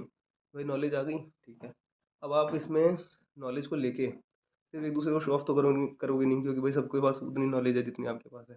तो आप करोगे क्या? आप उससे, उस नॉलेज से क्या बनाते हो, वो आपकी सोशल इमेज को डिफाइन करेगा, ठीक है। अब एआई तो आज की डेट में है, ठीक है, बहुत लोग शायद यूज़ करते हैं, बहुत लोग नहीं भी करते, बहुत लोग बहुत कम यूज़ करते हैं, कईयों के फ़ोन में ऐप भी नहीं होता किसी एआई का। तो लेकिन जो एआई यूज़ कर रहा है, ठीक है, सपोज़ मैं एआई यूज़ कर रहा हूँ किसी चीज़ के लिए या रिसर्च के लिए, और मैं वीडियो बना रहा हूँ, मैं उससे पैसा भी कमा रहा हूँ आगे जाके।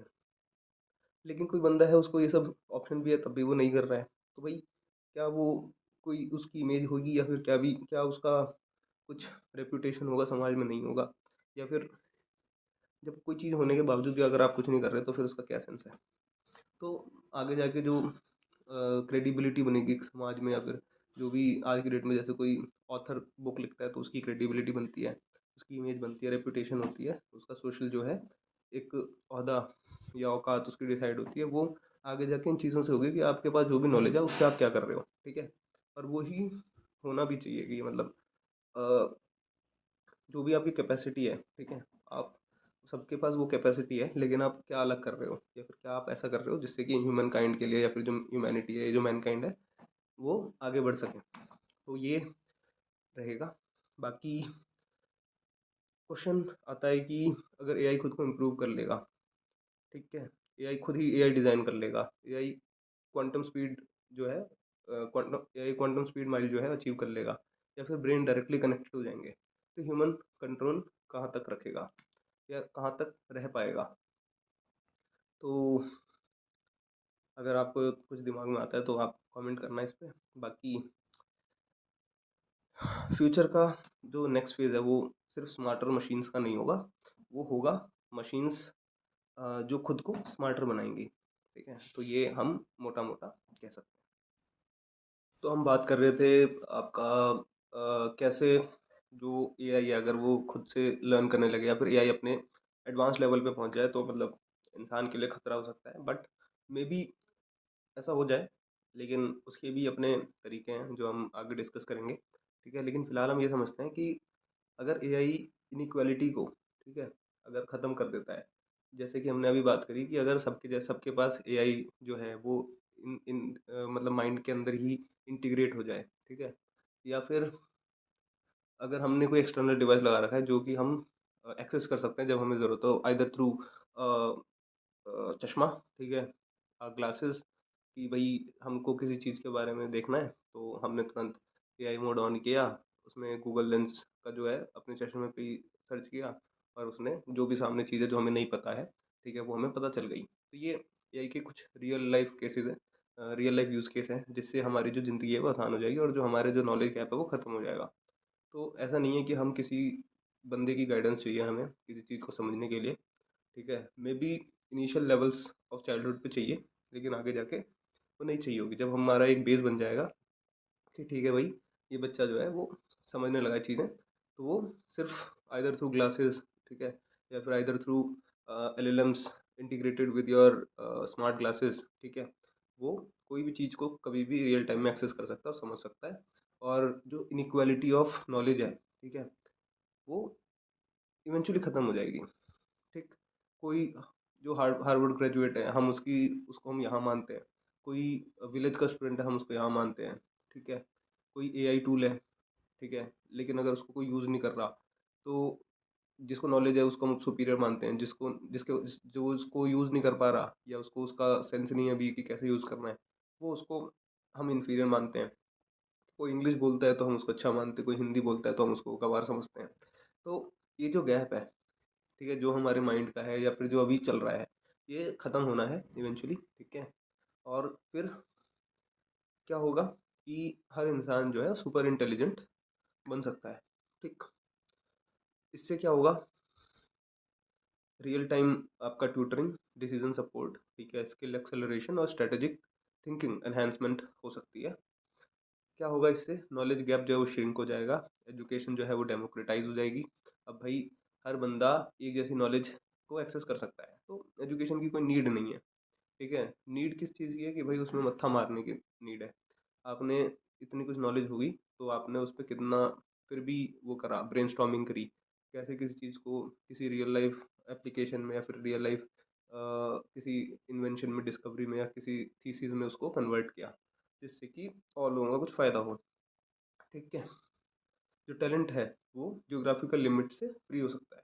तो ये कुछ प्रोज हैं एआई के आने के, ठीक है, आगे इन द फ्यूचर। तो अगर लोग फिर भी एक फ्लिप साइड है कि भाई अगर जो सुपर रिच लोग हैं, जैसे कि आज की डेट में गैप है कि भाई कोई भी नई टेक्नोलॉजी आती है सबसे पहले वो आएगी आपके रिच इंसान के पास, क्यों? क्योंकि वो उसको अफोर्ड कर सकता है, उस पर पैसा है, ठीक है। क्या लगता है आपको कि इन द फ्यूचर क्या होगा?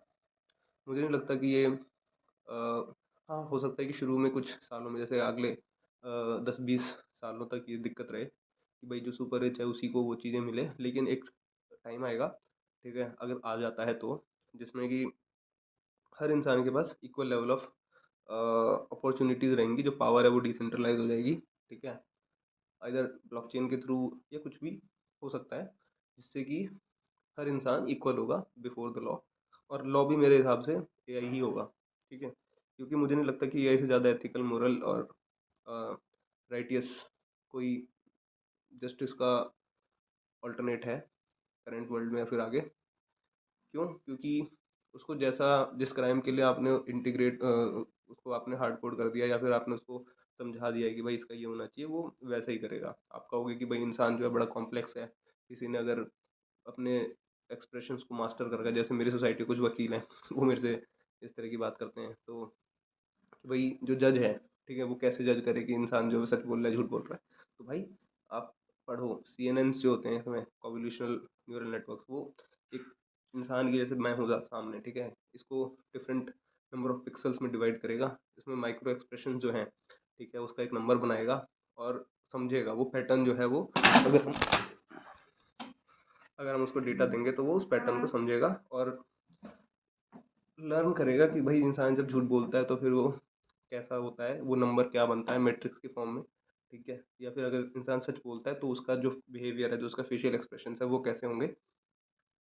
तो इन सब से मतलब मैं तो बहुत ऑप्टिमिस्टिक हूँ कि भाई चीज़ें जो हैं सबके लिए एक जैसी हों, ठीक है, कोई बड़ा कोई छोटा ना हो। अगर किसी को, मैं नहीं मानता खैर ऊपर वाले में, लेकिन अगर कोई मानता हो इस थ्योरी में, तो भाई अगर गॉड ने किसी को, हम सबको दो कान, दो आँख, एक मुंह और एक नाक, सबको एक जैसी दी है, तो हर कोई इंसान बराबर होता है, ठीक है। तो किसी को सिर्फ पैसे के लिए, या फिर किसी के पास कोई रिसोर्सेज हैं या फिर किसी के रिच फ्रेंड्स हैं, किसी के पास कोई गाड़ी है, किसी के पास कोई बंगला है, तो इस बेसिस पे जो उसका सोशल रेपुटेशन या फिर सोशल जो भी उसकी पावर है या फिर जो भी उसका रिसोर्स को ग्रैब करने का जो एक्सेस है, वो डिफाइन नहीं होना चाहिए इन द फ्यूचर। आज की डेट में है, जो कि गलत है। तो मेरा मानना यही है कि भाई ये चीज़ें जो हैं वो इक्वल हो जाएंगी। हो सकता है कुछ सालों तक अमीर लोग फिर भी, जो एआई है या फिर जो भी थेरेपीज़ हैं, जैसे आज की डेट में वो चल रहा है आपका एंटी एजिंग का, ठीक है, तो कुछ जो अमीर लोग हैं वो अपने ब्रेन सेल्स या फिर जो बॉडी सेल्स है, स्किन सेल्स हैं, ठीक है, इस तरह की कुछ कुछ चीज़ें रिसर्च चल रही हैं जिसमें कि अमीर लोग जो हैं वो यंग होने का नुस्खा ले रहे हैं, ठीक है, या फिर उसकी मेडिकेशंस चल रही हैं उनकी, या फिर उनकी सर्जरीज चल रही हैं, ठीक। तो ये चीज़ें एक टाइम पर आके ख़त्म होनी है इवेंचुअली, ठीक, जब हर इंसान बराबर होगा। तो ये था एआई का फ्लिप साइड और एक गुड साइड। बात करते हैं policy simulation at planetary scale. ठीक है, अगर आपको समझाऊँ नॉर्मल भाषा में तो गवर्नमेंट्स लॉज बनाते हैं, ठीक है, गेसवर्क प्लस लिमिटेड डेटा पर। अब जो लॉज बनते हैं, आपको क्या लगता है कि जो लॉज है वो क्या थ्रू आउट द वर्ल्ड या फिर थ्रू आउट द नेशन या थ्रू आउट द स्टेट सबके लिए एक जैसा काम कर सकती है? भाई कोई इतना अगर परफेक्ट सिस्टम होता तो ये रिवोल्ट्स क्यों होते या लोग सड़क पे क्यों आ जाते? ठीक, तो ये जो है आज की जो गवर्नमेंट्स हैं वो सिर्फ गेस वर्क चलता है, ठीक है, अंदाजा कि अगर हमने ये चीज़ लागू कर दी तो भाई इससे ये प्रॉब्लम सॉल्व हो जाएगी। या हो सकता है कि जो लोग वो लॉ बना रहे हैं या फिर वो जो बिल पास कर रहे हैं उसके पीछे एक अलग मोटिव हो, किसी अमीर इंसान जिससे उनकी पॉलिटिकल कंपनी को, पॉलिटिकल पार्टी को फंडिंग आती है, वो उनके हित में हो। ठीक है, बाकी जो लोग हैं वैसे भी उनको वो कुछ समझते नहीं, क्योंकि एक बुक है ना, द डिक्टेटर्स हैंडबुक, उसमें इन्फ्लुएंशियल्स आपका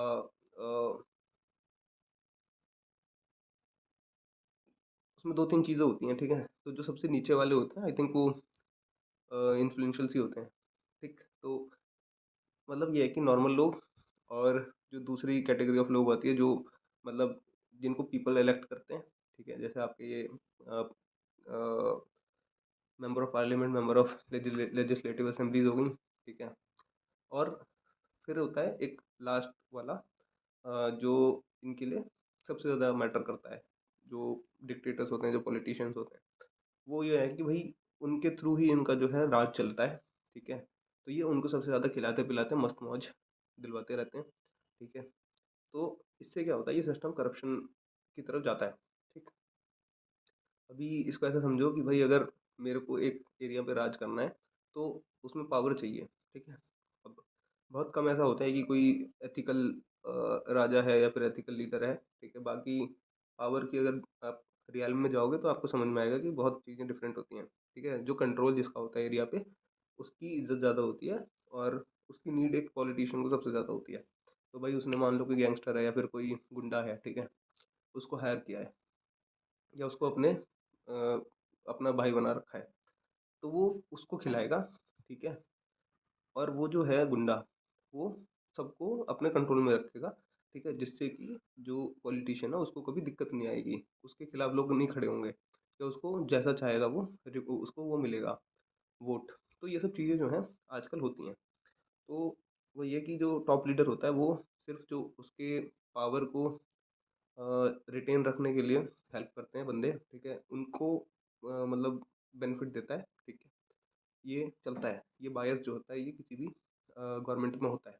ऐसा नहीं कह सकते कि आप इंडिया में देख लो, अ, अडानी अंबानी, ठीक है, जितने बड़े बड़े मीडिया कंपनी के भी जो ओनर्स हैं, ठीक है, अगर आप इनकी ओनरशिप चेक करोगे तो पता चलेगा कि भाई चीज़ें जो हैं वो बहुत अलग हैं। हम जो न्यूज़ सुनते हैं वो एग्जैक्टली न्यूज़ है, प्रोपोगंडा है, नैरेटिव है, क्या है, वो आपको भी समझ नहीं आएगा। वो जब समझ में आएगा जब आप समझोगे कि अच्छा ये जो ओनरशिप है चार पांच चैनल की वो इस बंदे की है और ये जो बंदा है ये इसको फंड करता है। ठीक, तो आपको जो पिक्चर है वो क्लियर होगी। तो बेसिकली कहने का मतलब यही है कि जो लॉज बनते हैं, ठीक है, आप चार्ल्स कोच को पढ़ो। चार्ल्स कोच एक ऑयल एंड केमिकल कॉन्ग्लोमरेट था, ठीक है, यूएस का, जिसने जिसके साथ करीब 400-500 जो थे वो टॉप रिच लोग थे दुनिया के। ठीक है, इवन ये समझ लो कि वो पॉलिटिशियंस को भी अपने इशारों पे चलाता था। ठीक है, तो वो जो पॉलिसीज़ बनवाता था या जो गवर्नमेंट पॉलिसीज़ बनाती थी वो हमेशा ये ध्यान में रखती थी कि भाई इस तरह के जो वेल्दी लोग हैं, ठीक है, जिनकी वजह से उनकी सरकार चल रही है या जिनकी वजह से उनकी फंडिंग आ रही है, वो कभी दिक्कत ना दें उन्हें। ठीक है, तो अगर वो खुश रहेंगे तो भाई इनकी दुकान जो है चलती रहेगी और आम लोगों से क्या ही फ़र्क पड़ता है इन लोगों को। तो अगर आप हिस्ट्री पढ़ोगे या फिर आप पॉलिटिकल साइंस, जियोपॉलिटिक्स पढ़ोगे, पॉलिटिक्स पढ़ोगे तो आपको समझ में आएगी चीज़ें। तो यही था कि जो गवर्नमेंट्स लॉज बनाते हैं वो ज़रूरी नहीं है कि वो एकदम सबके लिए हो, वो यूनिवर्सल बेनिफिशियल हो। ठीक है, यूनिवर्सली बेनिफिशियल हो। वो सिर्फ अ, उसका इकोनॉमी पे क्या इफेक्ट पड़ेगा, उसका क्लाइमेट पे क्या इफेक्ट पड़ेगा और सोशल स्टेबिलिटी कितनी रहेगी कितनी नहीं रहेगी, ठीक है, किसके फ़ायदे की बात है, माइग्रेशन पैटर्न कैसा होगा उसके आने के बाद। ठीक, तो ये सब चीज़ों पे मतलब गौर लोग कम करते हैं इस तरह की पॉलिसीज़ वगैरह बनाने पे। तो ये जो सिस्टम है ये पूरा का पूरा स्ट्रेंथन हो सकता है with the help of AI. आप ऐसा समझो कि जो रियल टाइम डेटा इंजेक्शन है, ठीक है, या प्रेडिक्टिव गवर्नेंस है, क्लाइमेट इकोनॉमिक सिमुलेशन फ्यूजन है, ठीक है, या एजेंट बेस्ड मॉडलिंग है, ये सब मोटा मोटा आपको हेल्प कर सकती हैं, ठीक है, ये लॉज मेकिंग में, ठीक है।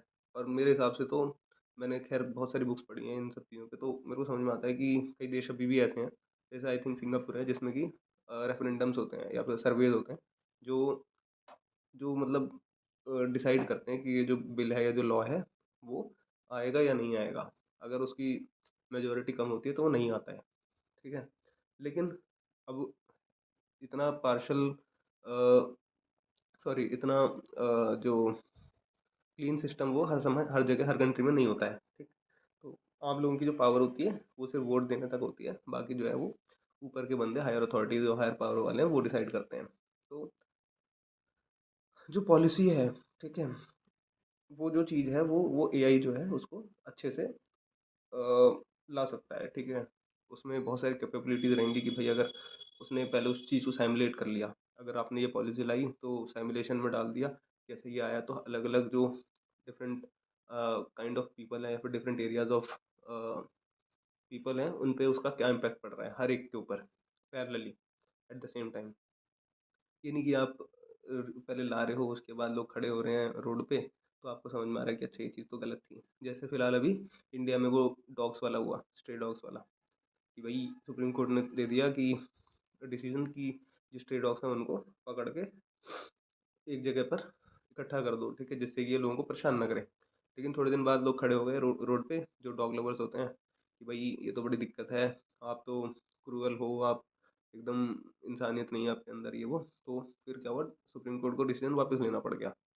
तो ये चीज़ें जो हैं वो पहले ही सर वो साइमुलेशन में हो सकती हैं, ठीक है, उसको एक्सपेरिमेंट किया जा सकता है और आपको एक अच्छा एफिशिएंट डिसीजन मेकिंग जो है आपकी मिल सकती है पॉलिसीज़ में, लॉज में, बिल्स में, जो भी आप लागू कर रहे हो, जिससे जो इंसान के लिए, जो भी उस देश के अंदर रहने वाले या फिर जो इस दुनिया में रहने वाले जो लोग हैं उनके बेनिफिट के लिए आप उसे एक बार चेक कर सकते हो। तो ये जो चीज़ है ये भी हो सकती है। बाकी इकोनॉमी जो है वो ऑटोमेट कैसे हो सकती है। मशीन्स सिर्फ फैक्ट्री में काम नहीं करेगी, बल्कि office, law, design, writing, coding, finance सब ऑटोमेट हो सकता है। मतलब आप जो भी सोच सकते हो वो सब ऑटोमेट हो सकता है with the help of AI. एक बार सोच के देखना, ठीक। अगर मैं यहाँ से मैं सोचता हूँ कि अगर मैं यहाँ से मेरे को मतलब कुछ भी सोचो आप, ठीक है, एक्स वाई जी, बहुत सारी चीज़ें, ठीक है, आपको सब कुछ लगेगा कि हाँ ये सब हो सकता है, जैसे कि लॉजिस्टिक्स हो सकता है, ट्रेडिंग हो सकती है, मैन्युफैक्चरिंग हो सकती है, अकाउंटिंग हो सकती है, कस्टमर सर्विस ऑलरेडी हो रही है, ठीक है। लोग आईटी तो पूरा का पूरा ख़त्म, तो लोग निकाले जाएंगे, उनकी जगह पावरफुल जो एआई है वो यूज़ होगा, एफिशिएंट होगा और कंपनीज के लिए कॉस्ट बचाएगा। मे भी हो सकता है आगे जाके कि कंपनीज का कॉन्सेप्ट रहे ही ना, ठीक है। हो सकता है हमारी जो फ्यूचर जनरेशन है वो सोचे कि भाई एक इंसान काम भी करता है क्या, कोई काम क्यों करता है, ये तो पिछड़े लोग थे। तो ऐसा भी हो सकता है, क्योंकि वही वाली बात है, अगर इतनी आपके पास कैपेबिलिटीज आ जाए, आप इतने पावरफुल हो सकते हो, तो चीज़ें जो हैं वो विद मतलब चॉइस बेस्ड रहेंगी। आप नौकरी करना, जैसे एलोन मस्क भी कहते हैं कि आप चाहो तो फ्यूचर में जॉब करो, अदरवाइज ना करो। मुझे लगता है कोई नीड ही नहीं रहेगी, ठीक है। हाँ ये है कि कुछ चीज़ जैसे जो इंसान ही करता है, जैसे कि एम्पैथेटिक एम्पैथेटिक चीज़ें हो गई, जैसे कि डोनेशन वगैरह हो गया, ठीक। खैर डोनेशन भी चीज़ें ऑटोमेट हो जाएंगी, ये डोनेशन की नीड ही नहीं पड़ेगी जब लोग इक्वल हो जाएंगे और पैसे का कॉन्सेप्ट नहीं रहेगा। तो मोटा मोटा ये है कि हाँ मतलब यही आना चाहिए, लेकिन हाँ एट द सेम टाइम इसको चेक करते रहना चाहिए कि भाई प्रोग्रेस कहाँ तक पहुँची और इससे ये क्या क्या इसके नेगेटिव कॉन्सिक्वेंसेस भी हो सकते हैं, ये भी साथ साथ आपको चेक करना पड़ेगा, अदरवाइज बड़ी प्रॉब्लम, बड़ा कैटेस्ट्रॉफी आ सकती है। तो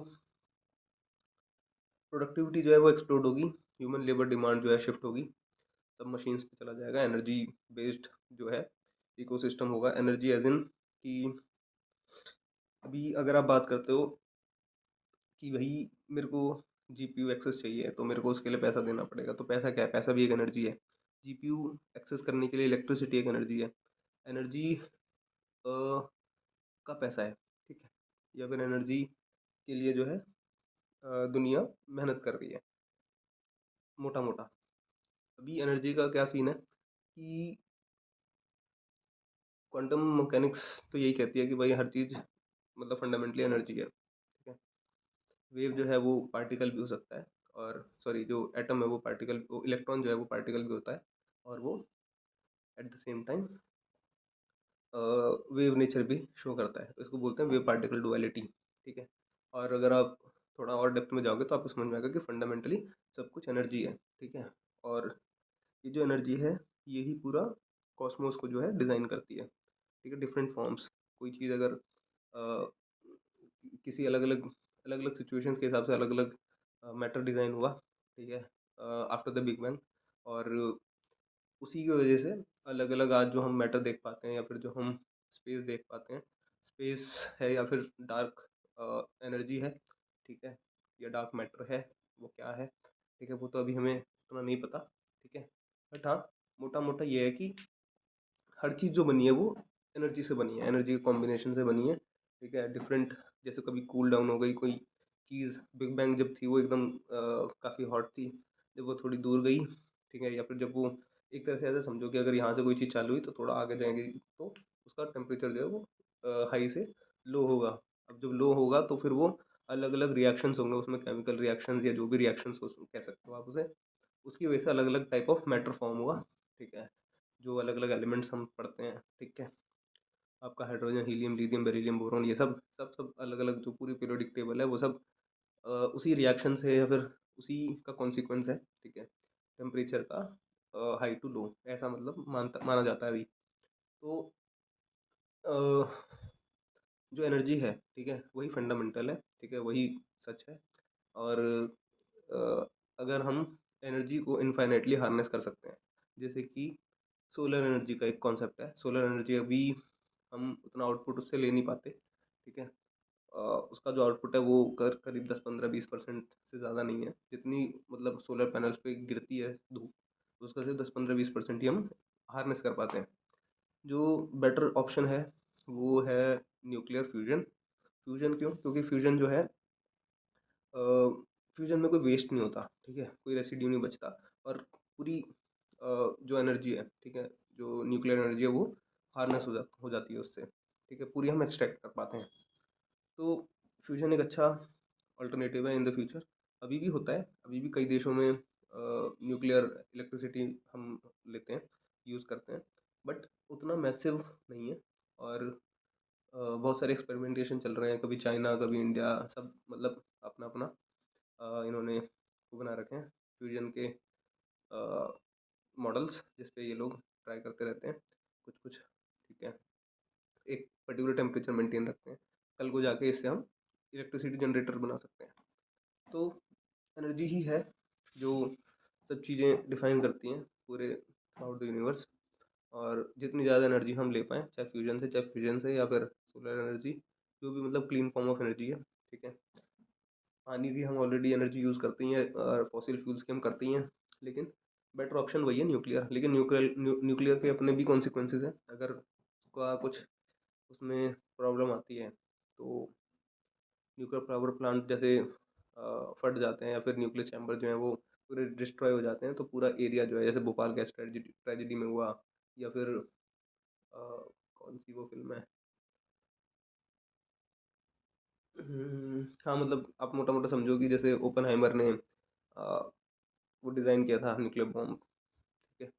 या फिर मुझे याद नहीं आ रहा, एक बड़ा फेमस इंसिडेंट शर्नोबिल, ठीक है? तो शर्नोबिल में भी यही होता है कि न्यूक्लियर जो है वो लीक हो जाती है एनर्जी, और वो पूरे एरिया को बर्बाद कर देती है। तो ये भी चीज़ें देखनी पड़ेंगी एट द सेम टाइम, ठीक है? कि भाई दोनों एस्पेक्ट्स हैं किसी भी एनर्जी का। न्यूक्लियर एनर्जी जो है वो सबसे बेस्ट भी है और सबसे वर्स्ट भी है, अगर पलट जाए तो ये चीज़ों का थोड़ा देखना पड़ेगा, ठीक है? बाकी स्पेस में, जैसे निकोला टेस्ला को पता था कि भाई पूरे स्पेस में खूब एनर्जी है, हम जितनी चाहें उतनी एनर्जी ले सकते हैं। ये सन, ये ब्लैक होल्स, ठीक है, ये स्पीड ऑफ लाइट, इलेक्ट्रोमैग्नेटिज्म, ये CMBR, सब रेडिएशन, सब एनर्जी है, ठीक है। तो डिफरेंट फॉर्म्स ऑफ रेडिएशंस होती है, सब एनर्जी का ही एक स्वरूप है। तो उन्होंने भी ट्राई किया था कि भाई अपना एक प्लांट डालें जिसमें स्पेस से सीधा हम रिसीव करें एनर्जी और उसको हम दुनिया भर में बांट सकें और ह्यूमन काइंड के लिए कुछ अच्छा कर पाएँ। बट वो भी जो था उनका प्रोजेक्ट सक्सेसफुल नहीं हो पाया, क्योंकि जब इन्वेस्टर को पता चला, आई थिंक JP मॉर्गन थे, हाँ, मे बी, देखना पड़ेगा दोबारा। तो उन्होंने उनकी इन्वेस्टमेंट को जो है वो रोक दिया था, ठीक है, फंडिंग को, जिससे कि वो उस प्रोजेक्ट को पूरा नहीं कर पाए थे। आई थिंक क्लिफ टावर था वो। तो जो एनर्जी है वही मतलब सब कुछ है, और एनर्जी जो है वो एक एक फॉर्म से दूसरे फॉर्म में कन्वर्ट होती रहती है। तो हमको एक एफिशिएंट वे बनाना पड़ेगा जिससे कि हम जो एनर्जी कन्वर्ट हो रही है उसको भी हम एक यूजेबल एनर्जी में कन्वर्ट कर पाएँ। ये नहीं कि हमने एनर्जी यूज़ की तो उसमें हमने धुआं उड़ा दिया, धुआं उड़ गया तो फिर वो पूरा आपका एयर पोल्यूशन हो गया। एयर पोल्यूशन फिर हमारे लिए इवेंचुअली हानिकारक है। तो ये चीज़ें जो हैं थोड़ी ध्यान में रखनी पड़ेंगी। बाकी एक कॉन्सेप्ट है AI मैनेज्ड सिटीज़ का, ठीक है, जिसमें सिटीज़ खुद डिसाइड करेंगी आगे जाके कि भाई ट्रैफिक फ्लो कैसा रहेगा, और इलेक्ट्रिसिटी कहाँ डाइवर्ट होनी चाहिए, जहाँ ज़रूरत है वहाँ हो, इमरजेंसी रिस्पॉन्स जो है वो फास्टेस्ट रूट का हो, पॉल्यूशन कंट्रोल हो जाए ऑटोमेटिक, ठीक है।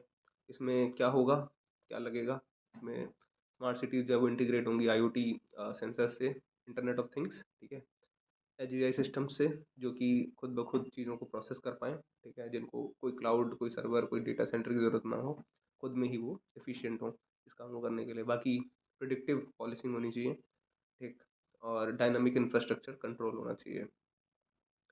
आप इमेजिन करो कि पावर ग्रिड फेलियर होने से पहले उसको AI फिक्स कर दे। अभी मैं AI समिट में गया था, तो आई थिंक शिंडलर थी, श्नाइडर थी, पता नहीं कौन सी, कोई कंपनी थी।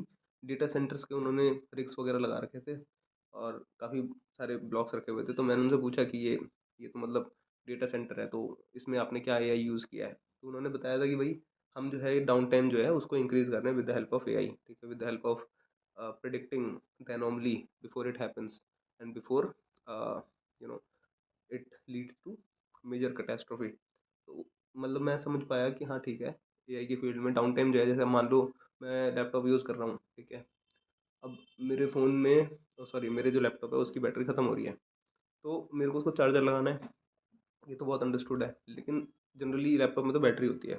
अगर हम PCs की बात करें तो PCs में वो UPS का सिस्टम लगाना पड़ता है हमें, वरना क्या होगा कि लाइट जाएगी तो तुरंत का तुरंत पूरा सिस्टम जो है वो अ, बंद हो जाएगा, सिस्टम बंद होएगा, विंडोज़ उड़ जाएगी, ठीक है, क्योंकि आपने उसको फोर्सफुली इंटरप्ट कर दिया अपने ऑपरेशन से और उसको आपने शट डाउन कर दिया। करा भी क्या, वो खुद ही करना पड़ गया, क्योंकि पीछे से पावर ही नहीं आ रही है, पावर आएगी जब तो चलेगा। तो उन्होंने भी ऐसे कुछ किया था कि डाउन टाइम जो है उनका जो है, डाउन टाइम मतलब कि जब वो लाइट वगैरह चली जाए तो वो उसको कैसे मैनेज करें, तो उन्होंने AI उसमें यूज़ किया था, जिससे कि वो मतलब चीज़ों को एफिशिएंट कर पा रहे थे, ठीक है। तो ये जो है AI जो है उसको डिटेक्ट कर ले कि इसमें ये प्रॉब्लम आ रही है, और आगे जाके कोई प्रॉब्लम ना आए, इसलिए वो उसको पहले फिक्स कर दे, आपको बता दे through sensors, through the help of sensors. बस जैसे कि आप वर्टिकल फार्मिंग का कॉन्सेप्ट समझो, वर्टिकल फार्मिंग में क्या होता है कि जो AI है, ठीक है, वो यूज़ होता है, सेंसर्स जो हैं वो बहुत सारे इंटीग्रेटेड होते हैं विद द हेल्प ऑफ आपका मतलब जो आपकी बैरक्स होती है, बैरक्स कह रहा हूँ, रैक्स, ठीक है, उसके आसपास सेंसर लगे होते हैं। जैसे अगर नीचे यहाँ पर कोई प्लांट है, ठीक है, जैसे सपोज कैबेज है, कैबेज तो नहीं, अ, मान लो कोई वो है, ग्रीन वेजिटेबल है, ठीक है, तो अगर उसमें कोई दिक्कत हो रही है, वो सड़ रहा है या फिर वो जल्दी अ, उसको पानी नहीं मिल रहा है या फिर उसको न्यूट्रिशन नहीं मिल रहा है, कोई प्रॉब्लम है, तो सेंसर्स जो है उसको डिटेक्ट कर लेंगे उसके कलर से या फिर जो भी उसके पैरामीटर्स होते हैं जज करने के। तो उससे वो सिग्नल दे देगा जो वहाँ पर कंट्रोल कर रहा है, या फिर कोई एआई ही है अगर सपोज़ ऑटोमेटेड सिस्टम है, तो वो उसको बता देगा कि भाई यहाँ पे ये चीज़ कमी है, तो इस रिक्वायरमेंट को फुलफ़िल करो, अदरवाइज़ दिक्कत हो जाएगी। तो एआई जो है वो प्रेडिक्ट कर सकता है चीज़ों को, ठीक है? उसको पहले सिखाया जाता है कि इतने-इतने ऐसा-ऐसा रहेगा तो ऐसा रंग होगा, अगर ऐसा-ऐसा, ऐसा-ऐसा सिचुएशन है तो ऐसा होगा, और अगर ऐसा नहीं होगा तो आप हमें बता दो। तो वो बता देगा, वो इन्फॉर्म कर देगा, ठीक है? तो आप उसको फिक्स कर सकते हो। तो मोटा-मोटा जो कंबाइंड सिनेरियो है कि आप ये सोचो कि हर सिटीज़न के पास एआई असिस्टेंट होगा, गवर्नमेंट पॉलिसी सिमुलेट कर सकती होगी, ठीक है? और जो इकॉनमी है वो लार्जली ऑटोमेटेड होगी, और सिटीज़ जो है वो एआई मैनेज कर रही होगी। कहाँ पर आपको कब डिफरेंट मान लो रास्ते हैं, ठीक है? और वो सारे अलग-अलग जगहों पे जा रहे हैं। ट्रैफ़िक जो है आज की डेट में क्या होता है, एक जगह पे ज़्यादा हो जाता है, उसकी वजह से पता नहीं कितनी बड़ी लाइन लग जाती है और पीछे जाके हम परेशान खड़े रहते हैं, ठीक है? घंटों-घंटों तक।